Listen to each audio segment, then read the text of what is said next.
like, let us hear our committee chair, the MRP, Honorable Councilor Brian Ong. Thank you, sir. Thank you very much. Mayong gabi sa tanan. Unang-una, God is good. And all the time, God is so good.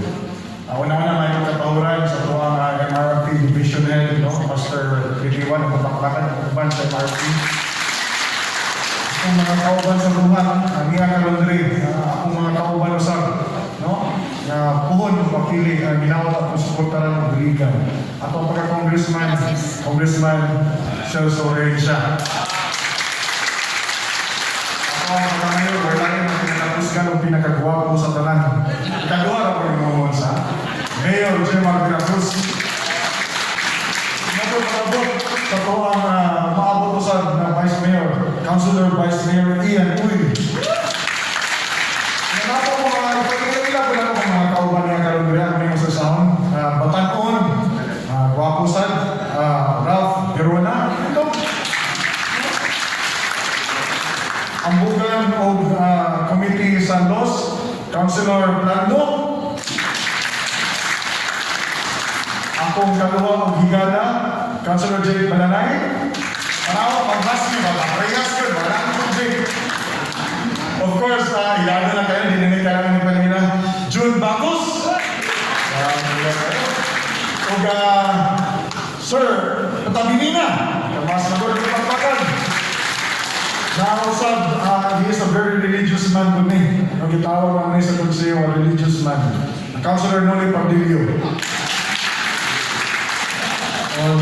Last but not least, I'm the only girl, woman na karagari. Councilor Sol Baksarpa. Siguro si Councilor Nicole Kapampangan, no? Kasi yung mga nipod to. Well, anyway, mga igsoon na ako dali, salamat kayo sa pag-imbita po ka na mo karoon sa inyong Pastor's Appreciation Month. Katungod mo ng Proverbs 19:21, many are the plans of a man's heart, that the plan, the will of the Lord will always prevail. Kana siya nga verse no, na nakatandog na sa ako tanan because maski karon wala pa ko gadamgo nagtubang ka ninyo dali kay wa man gid ako damuha no mahimo ko konsehal sa syudad sa Iligan no akong plano is different, my path was different, akong plano lang yun no nagsugod ko sa schooling no, I was planning to have my doctors in management pero lahi-lahi ang plano sa Ginoo kini dahil aron mamalagan kaniyong katawan sa syudad sa Iligan.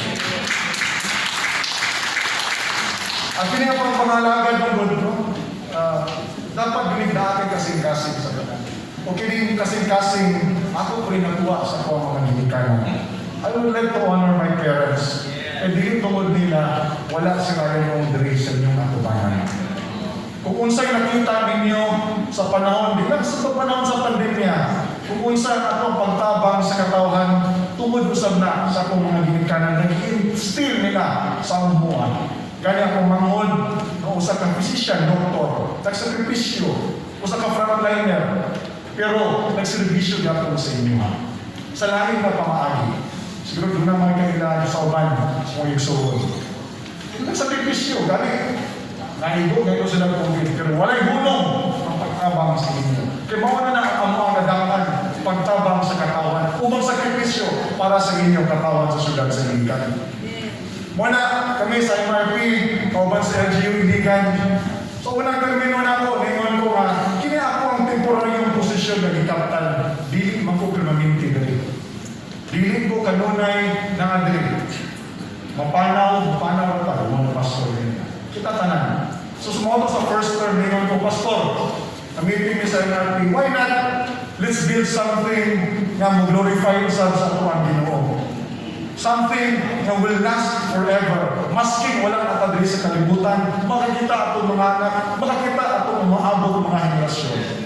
That's why with the help of IMA, LGU Iligan, Mayor Rencia, Vice Mayor Gemma Cruz, at ng mga kauban with the support of MRP and IMA, nakatukod ta o Ten Commandments Monument. karon sa po ikaduha nga termino, as I said earlier, kini nga posisyon nga ako ang gikaptan ng temporary lamang kini. So again, nandito na kami sa second termino. Pastor, gusto na ko katungod sa kaayo sa Ginoo sa ako iya sa among kinabuhi. Let's make another na something will last nga maski wala na tayo sa posisyon na agyapon. So we made the National Bible Week. Dili na lang ka sa resolusyon, kundi usa ka ordinansa para sa ato ang mga kabatanunan. Wala naman mo, wala na ta, makabahaw sila. Nagduna di ay Biblia. Because the Bible, no, di man ko perfect, di mapupusan to.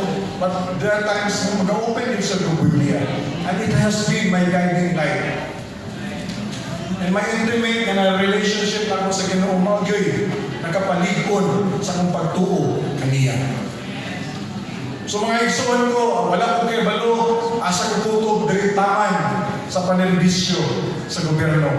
Pero mitras niya ako diri, I will defend, I will protect our Christian teachings in Iligan City. For the sake of our new generations. Sa uban gani, di ba? They will fight for their tinuhuan. Pero kita, we should fight sa atong teachings, our Christian teachings, our Christian values. So together, hinaot nga, maguban yung patapon, uban sa akong mga kauban, para sa mapadayon ni ang atong paprotektar o pag-defend sa atong Christian values. Daghang kayo salamat, o maayong gabi kaniyong tanan. Always remember, God is good and all the time. Daghang kayo salamat, o maayong gabi.